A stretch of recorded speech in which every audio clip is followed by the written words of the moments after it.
Wait, I have a serious proposition in question for you, and Yeah. I think that you're the only person that can answer this. And I brought up this discussion on Twitter the other day and got some feedback. Yeah. So the other night, I got a little, intoxicated, and I was like, "What am I gonna watch?" And what do you think I put on? Guess. Minority Report? No, I put on Terminator 2.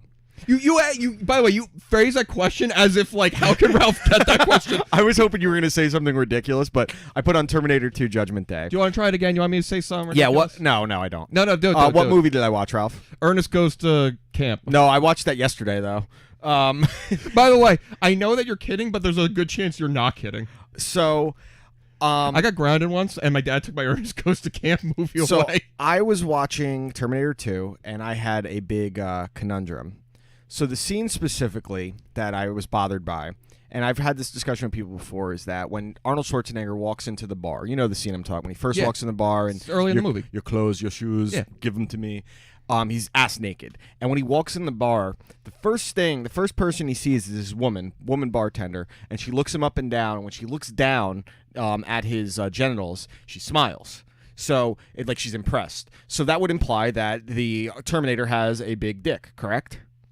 Yes. She wouldn't smile. Okay, so yes. Now a Terminator, the T800 or T101 Cyberdyne system, Series 4.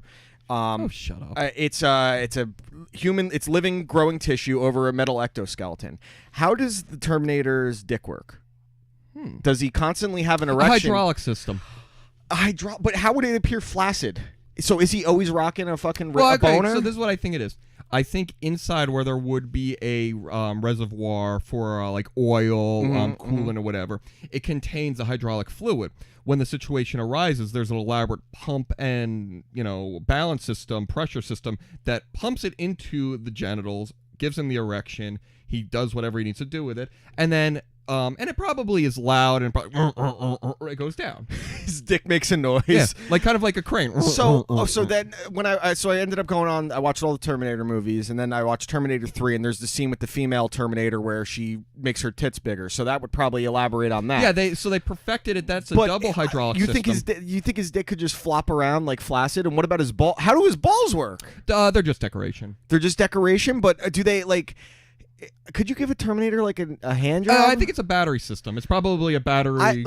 This is like, it really bugs me that like. Yeah, that, you could. But because like I would think if you look at everything else, everything is rock solid. He takes off when he cuts his arm off. It's obviously metal and looks crazy. It's probably some sort of like spongy. I'd say industrial. So you're telling me Skynet became so aware that it knew how to properly create a genital system? Yes. Skynet went live. Yeah. So there were some other things that pissed me off. That it's my favorite action movie of all time. But does he need to take shits? I don't think so. But this is the other one that bothered me. When the two Terminators are going to find John Connor in the mall, and Arnold's walking. Does the Terminator need to get plugged in? Like charge? Yeah. I don't think so. I think because they have that it's almost like a nuclear system in them that can explode. So they probably do need to get waste heat off somehow. So he probably does shit radioactive waste and piss it out. And so I think that they actually. So you're telling me Terminator took place in Flint, Michigan? Yeah, just right into the water. There's just these glowing yellow turds behind him as he's running. So this is the other thing that bothered me. So we know the Terminator can't be reasoned with. He doesn't use logic. Why did Arnold's Terminator know that he can't just walk into a mall with a shotgun? So he went and bought a box of roses to put the shotgun in. And where did he get the currency to buy the roses? Or did he just steal them? Which again, I think gives. I think that they foresaw this when they send him back. So they gave him about $10.99. But they couldn't send anything back. You can't send anything dead back. That's right. They gave him a PIN number and he went to the bank? But the logical thing here would be is that he stole it, just like he stole guns in the first one. But that means that he had the thought process to then... he's like, I can't walk around with the shotgun, when in the first one he walked around and killed whatever. Well, he was a bad guy in the first one. Yeah, of course. And then he knew that he had to put it in a box of roses because the roses are the only thing that could fit his 12-gauge shotgun. I don't know. There's as much as I think it's the greatest action movie of all time, there are some major plot holes, and I need to get in touch with James Cameron and also get to the bottom of the Termadick. Yeah, I think this is a hot issue. I think people have, it's been all over Twitter, the Terminator 2 conundrum, for this movie that came out, 25 years ago? Terminator 2 was 1991, so Yeah. 26. And what's amazing for that movie, despite all By the these way, I years, agree with you. I think it's the best action movie. I think it's the most complete action movie, and the first one is in its own right. They might be it could arguably be the greatest first and second movies next to The Godfather of all time. In that genre. But honestly, I mean, it's hard to say. I mean, you could argue The Godfather 1 and 2, Aliens, Star Wars, Empire, and then Terminator 2, and outside of that, I mean, Die Hard 2 is a significant drop off.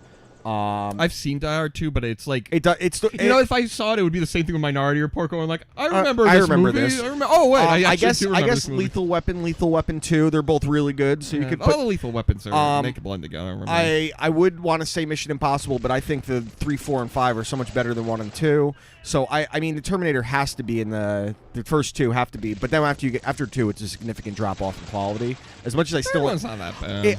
You know what? I thought that, and then when I watched it the other night, it did not age well. Like when they. So wait, let me get this. I've been arguing that Terminator 3 stinks. I finally agree with you, and you go, actually, you were right. Yeah, there's some things I like about it. Like there's some really cool stuff, but Nick Stahl as John Connor is terrible. By the way, I'm losing track of who's John. Like they have a different actor in every movie. Yeah, and I don't know who's playing him in the new one they're making.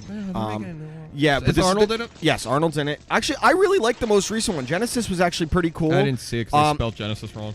Well, it wasn't Sega Genesis. It's different. It was its own system, Genesis. Whatever. No, it was cool though. Amelia Clarke played Sarah Connor. Who was John? I don't even remember who John Connor. Oh, I do now. It was the guy from Rise of the Dawn of the Apes. Clive Owen can't just be in everything. Well, he should be.